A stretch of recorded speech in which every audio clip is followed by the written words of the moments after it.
За ингээд гүйдгэр өвтгээд Итали руу хоньны ноос гаргах юм хөргөжөөд боёо сумынхаа мачтад за ноос харихаар мэрэгжсэн мэрэгжлийн ноосдагч нарыг авчирээд ингээд хамтаа яж байгаа нэхнэл маань ингээд игдэж байна. За энэ манай хүн бол одоо Шинэ Зеландаас ирсэн.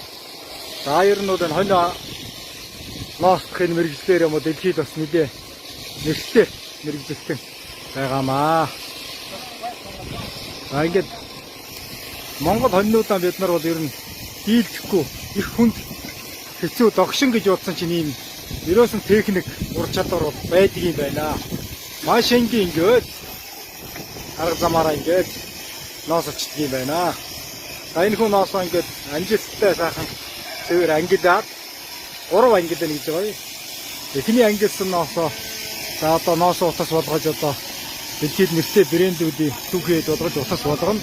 Хоёр дахь маань дулаалгын материал болгож ашиглана.